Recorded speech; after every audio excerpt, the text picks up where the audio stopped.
Continuing with topic 3 of paper 9 and continuing with section 4, new structured products, we'll now consider at the bottom of page 3.12 callable bull bear contracts, or CBBCs.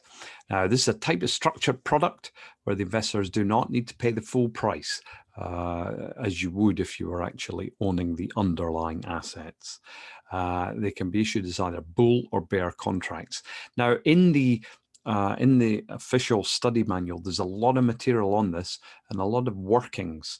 Do you need to go through this in detail? Well, if you want to know everything about callable bull bear contracts, yes, but I would suggest for the exam, it's a bit of overkill. I'd be aware of the points I'm going over. And if they do go into the numbers, well, an inspired guess may be the best option, because the amount of time you'd have to spend on this is not commensurate with the chance of it being examined. We're told at the bottom of the page, in Europe, they're referred to as knockout or stop loss certificates, and in the UK, contracts for difference, which are traded on the London Stock Exchange. Now, these CBBCs, which are traded on the Stock Exchange of Hong Kong, issued with the condition that during the lifespan, they will be called by the issuer when the price of the underlying asset reaches a pre-specified level known as the call price. So you're not going to benefit from the price going up forever. It will be called in. When the call price is reached, known as the mandatory call event, MCE, the trading of the CBBC will cease immediately. They just stop trading. Investors will buy callable bull contracts if the price of the underlying assets expected to go up. So this is your view of the underlying. And investors will buy callable bear contracts if the price of the underlying asset expected to go down. And that would be an easy point to examine. Benefits to investors of these CBBCs, investors pay less to buy the instrument than they would for the underlying asset. This is a common benefit of trading derivatives, and the price movement of the CBBC tends to track the price of the underlying asset closely. Highly associated price transparency. What about the risks? Well, they expire early if the underlying asset price reaches the call price, and then you've got reinvestment risk, the risk of getting the proceeds back. What are you going to do with them? And increased underlying asset price volatility will increase the chance of a mandatory call event. Okay, let's now consider Accumulator. And Accumulator's got a bad rap a number of years ago because a lot of uninformed investors lost money on these products. Nevertheless, they are in our material. Now, investors in accumulators are obliged to purchase a fixed quantity of underlying assets on each day within the contract period. So you're continually buying the assets, and they'll be at a price that is set. And if the price of the underlying asset falls, that's where it gets very risky. Now, the purchase price, the strike price I've just referred to, is set at a discount to the initial price determined on the trade date. The contract will be terminated when the price of the underlying asset is closed or traded at or above the trigger price. So contracts terminated when you go above the trigger price. If the underlying asset price is closed at trade below the strike price, investors must continue to accumulate the underlying asset at the strike price. You've got to keep on buying. Now, your maximum profit is the trigger price less the strike price. Your maximum loss is reached when the value of the underlying asset becomes zero. And that will be large and will be equal to the strike price. Strike price, which you keep on paying out, minus the value of the asset, zero. In many cases, a significant loss. Now, investors expect the stock price to trade within a narrow range between the strike and the knockout price. That's why you go into it. That's the view you're taking. Now, what's the risks for investors of investing in an accumulator? Well, since accumulator contracts are marked to market and settled daily, investors can face daily problems with regard to margin calls when the underlying asset price is falling. You can't delay, it's going to be on a daily basis. Investors who choose not to meet the margin calls will have their position immediately settled at a loss by the issuer. You cannot sort of continue and hope things will get better. Leveraged accumulator contracts are embedded with triggers that can result in investors suffering serious losses if the drop in stock price is beyond expectations. So what I'd like to take from this is accumulators are highly risky investments, although you can make money, but the downside is very real. 4.6, top of page 3.14, I have seen this examined. Inline warrants. Now, this is a structured product arranged by Hong Kong Exchange and Clearing, entitling investors to receive a specified amount at expiry. It's a very simple concept. We're told that payment expiry, conditional upon either of the following two conditions. Underlying assets price falls within a specified range, that's in the range, or the asset price falls outside the specified range. Now, if you're inside the range, you're going to get higher payment, much higher payment than if you're outside. We're told Hong Kong Exchange Clearing limits underlying assets for inline warrants to Hang Seng Index and a small number of actively traded stocks. Let's look at an example. An investor pays 3 Hong Kong dollars for an inline warrant. Under the in the range condition, the investor receives $5. So you paid 3 and you get $5 back. It's a 66.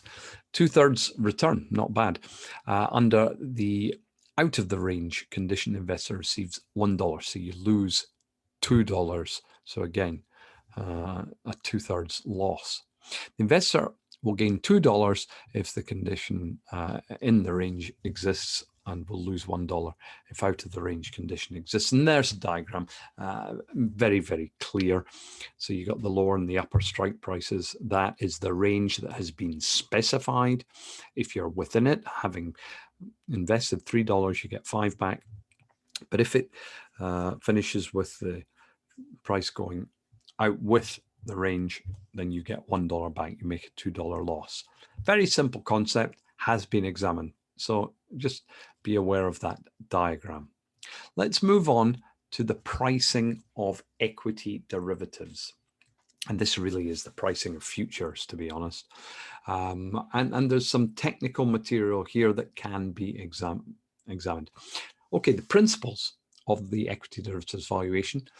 Current cash price of a derivative reflects future value of that underlying asset. That's the basis to it.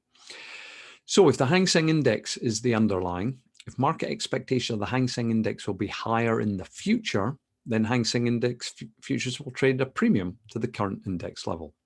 Other way around, conversely, if market expectations are that Hang Seng Index will be lower in the future, then the futures price will trade at a discount to the current index level or spot price. Notwithstanding market expectations, it's possible to calculate the theoretical or fair value of futures product. Now, this is where you can be examined with regard to fair value. They may tell you the fair value and then the actual value, and ask you what trade would you enter. With anything along the lines of fair value and spot prices, etc., always remember you want to sell high and buy low. So if you keep that in your mind, you want to sell high, buy low, you will often see the trade that is required. Before we get there, let's look at the concept of cost of carry. And this is with regard to futures. We're into the world of futures. So central to calculating theoretical value of a futures contract is the concept of cost of carry. What is it?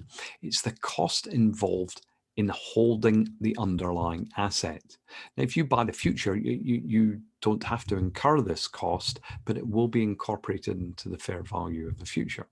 For financial futures, the cost of carry represents the opportunity cost of having capital invested in the underlying asset that could be more productively invested elsewhere.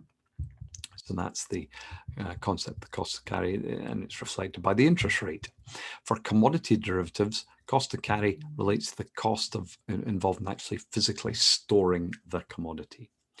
So the fair value of a future is the spot price plus the cost of carry. Please be aware of that.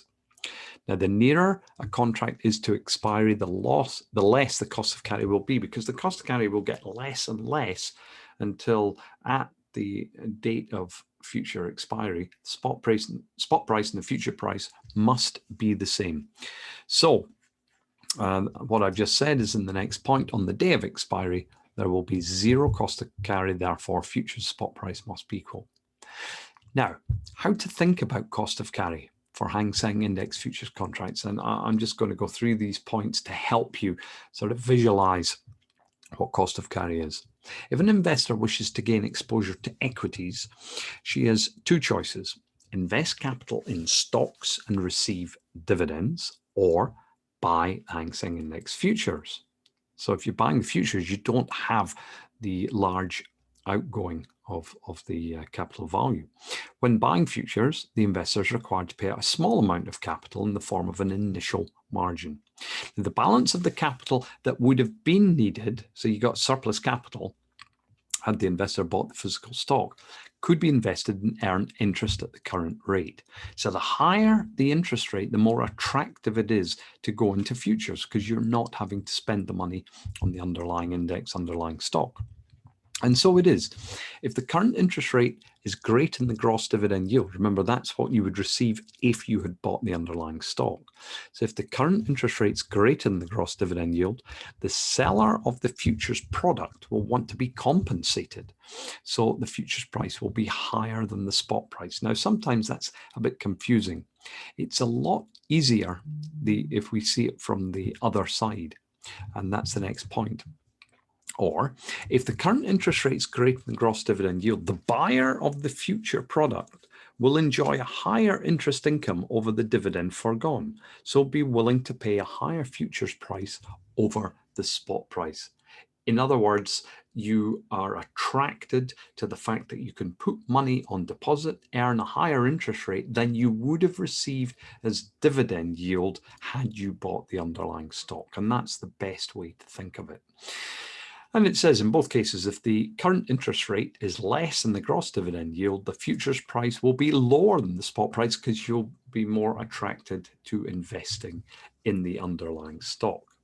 Now, having explained that, we've got some concepts. 5.1.2 contango or forwardation. This exists when interest rates are greater than the dividend yields. So that's when the futures price is going to be higher than the spot price. When this occurs, the market is said to be in contango or forwardation. What's backwardation? The other way around. When dividend yields are greater than interest rates, then I'm more interested in the spot, not the future.